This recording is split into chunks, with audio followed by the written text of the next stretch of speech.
Avant la disparition du prophète Eli Pada, il y avait un problème en Côte d'Ivoire.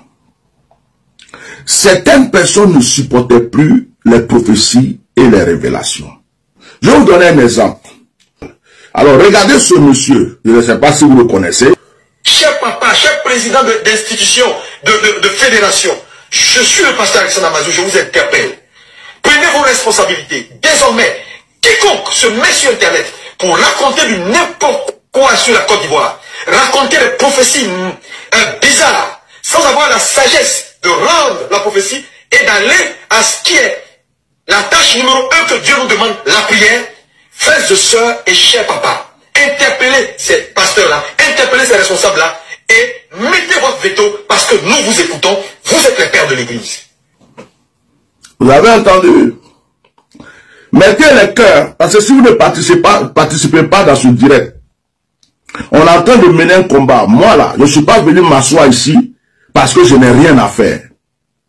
Vous ne pouvez pas prendre les caméras ou vos téléphones pour faire des directs pour la cause du prophète Eli Pada. Donc quand quelqu'un s'assoit et qu'il est en train de lutter pour cette personne que vous aimez, vous vous levez pour partager, c'est la cas fait des milliers de vues. S'il y a des parents d'Eli Pada qui sont là, qui n'ont pas encore partagé, vous êtes des sorciers.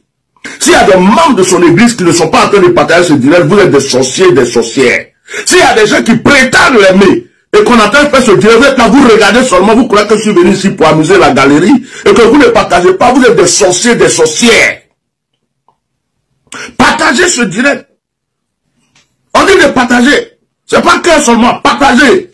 Vous faites semblant d'aimer la personne là, c'est ici qu'il faut prouver. Où sont les membres de son église? Où sont ses frères? Où sont ses parents? Où sont ses amis? Où sont ses enfants spirituels? Où sont ceux qui profitaient de lui pendant qu'il prophétisait? Ne jouez pas la comédie à les gens. Cher papa, cher président d'institution, de fédération, je suis le pasteur Alexandre Amazou, je vous interpelle. Prenez vos responsabilités. Désormais, quiconque se met sur Internet pour raconter du n'importe quoi sur la Côte d'Ivoire, raconter des prophéties bizarres, sans avoir la sagesse de rendre la prophétie. Il a dit les prophéties bizarres. C'est-à-dire que vous voulez dire les prophéties mensongères. Mais il n'a pas osé dire mensongères. Il dit bizarre. Et d'aller à ce qui est la tâche numéro 1 que Dieu nous demande, la prière, frères et sœurs. Donc d'après ce monsieur, quand on prie, c'est-à-dire au lieu de prophétiser, il faut prier. C'est-à-dire que dans la Bible, on enlève tout ce qui est ministère prophétique et puis on se cache pour prier. C'est ce qu'il est en train de dire. Voilà la vidéo, vous l'avez écoutée. Ce monsieur s'est présenté lui-même, il s'appelle Alexandre Amazou. D'abord, il parle aux autorités, et après il parle aux autorités religieuses. Il leur dit que désormais, n'importe qui va donner une prophétie sur la nation, il faut qu'on l'arrête, qu'on mette les vétos, il faut arrêter ça. Et ça, c'était des semaines et des jours avant la disparition du prophète Eli Pada. Je ne vois pas vos cœurs. Je ne vois pas vos cœurs. Ce monsieur dit, il faut qu'on arrête les prophètes. Ça, c'est ce que ce monsieur a dit. Vous avez bien suivi? C'est ce que ce monsieur a dit. Il dit qu'il est pasteur. Il s'est présenté. Pasteur Alexandre Amazou.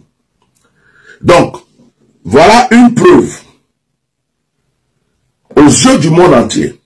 Voilà une preuve claire et palpable qui prouve à tout le monde que les religieux, les pasteurs évangéliques, je ne dis pas tous, hein, des bishops, des archibishops, je répète bien, les pasteurs, les évêques, les généraux, tout ça, c'est-à-dire que lui, il est en train de leur dire, parce qu'il est dans leur camp, il ne faut plus que quelqu'un prophétise sur notre nation.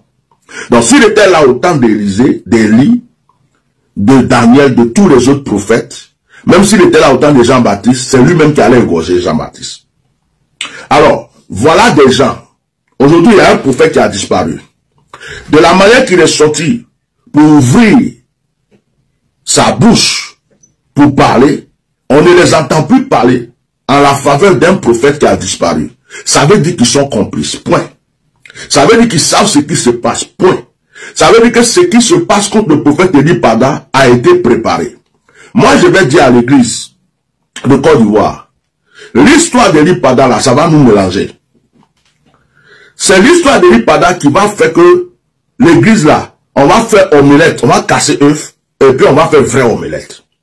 Parce que l'histoire d'Eli Pada là, ça va nous mélanger. On va savoir qui est vrai, qui est faux. Même s'il faut qu'il y ait une guerre religieuse entre les évangéliques, on va avoir cette guerre-là. On va se bouffer entre nous, on va s'entretuer entre nous, et puis les survivants vont servir Jésus de Nazareth. Parce que cette affaire-là, on va pas laisser comme ça.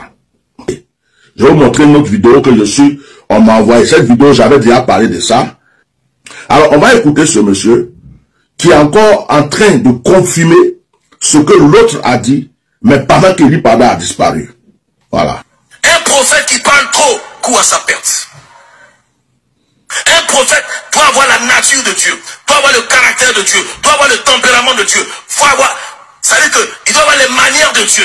Introverti, réservé, silencieux, lent à la parole, prompt à l'écoute, patient.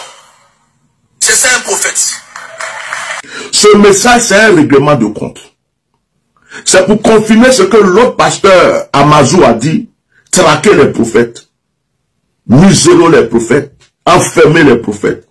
Lui, il est venu en tant qu'un père, en tant qu'une personne que des gens respectent, qui a la tête aussi de quelque chose. Au lieu de venir, il dit, donner un message pour dire, nous compatissons pour notre frère. Nous prions Dieu pour que notre frère sorte de là où il est. Nous prions Dieu pour que notre frère revienne chez lui. Il ne joue pas ce rôle. Il vient maintenant faire un message comme s'il vient marteler la personne qui souffre. Mais entre nous, même si le prophète Eli Pada même avait péché, même si le prophète Eli Pada même avait fait des erreurs, même si le prophète Eli Pada avait même fait le pire des prophéties que vous voulez, et que ce n'était pas même la volonté de Dieu, est-ce que quelqu'un qui est dans la souffrance, quelqu'un qui a la vie menacée, quelqu'un qui est dans le corps de Christ déjà, et que la personne est entre la vie et la mort, est-ce qu'on doit encore, pendant qu'on ne sait même pas où la personne est, pendant qu'on est en train de lutter pour la vie de la personne, est-ce que quelqu'un doit être capable, en plus un serviteur de Dieu, venir se mettre devant une chair pour marteler la personne pour qui tout le monde est en train de pleurer? Où est l'amour? Où est la compassion dans vos cœurs? Vous servez Dieu. La Bible dit, je peux prophétiser, je peux parler en langue, je peux chasser les démons, je peux distribuer tous mes biens, je peux même vider ma maison pour donner aux gens. Je peux bien prêcher, mais si je n'ai pas l'amour, je ne suis rien. Mais vous prétendez servir Dieu, mais vous n'avez pas l'amour. L'amour qui est la base de tout, même des païens, iront au paradis pour vous laisser. Parce que vous n'avez pas l'amour. On ne tape pas sur quelqu'un qui est déjà mort. On ne tape pas sur quelqu'un qui souffre. L'autre qui s'appelle pasteur Amazou, avant l'arrestation du prophète Eli Pada, demande aux autorités religieuses, c'est-à-dire dans ces autorités religieuses, il y a l'archevêque Guy Vincent aussi. Il y a d'autres personnes qu'on peut pas, on va pas citer le nom ici, parce qu'ils sont pas sortis. Et puis, il y a beaucoup. Ils demandent, Amazou, Alexandre demande qu'on traque les prophètes, qu'on arrête les prophètes, qu'on les mette en prison. Ils ont arrêté pasteur David Aimé. Après, le prophète Eli Pada a disparu. Ça s'est suivi. Comme si ce qu'il a dit là, c'est quelque chose qu'ils avaient décidé. Ils ont commencé à mettre en pratique. Vu le message d'Amazou, vu le message de Guy Vincent, on ne peut pas venir nous dire que le corps religieux n'est pas complice et n'est pas au courant de ce qui se passe. Posez-vous la question. Est-ce que si c'est un imam qui avait disparu comme ça, est-ce que les musulmans allaient rester là sans rien dire? Je ne sais pas. Je ne sais pas. Mais posez-vous la question. Pourquoi on dit qu'un prophète a disparu? Et si ces personnes ne savent pas où il est, si ces personnes sont comme nous, ils n'ont aucune... Ça veut dire que pourquoi ils ne se manifestent pas? Pourquoi il y a un silence absolu? Tout le monde est concentré sur la canne, sur des trucs, mais la vie du prophète, c'est comme si c'est quelque chose qui ne les intéresse pas.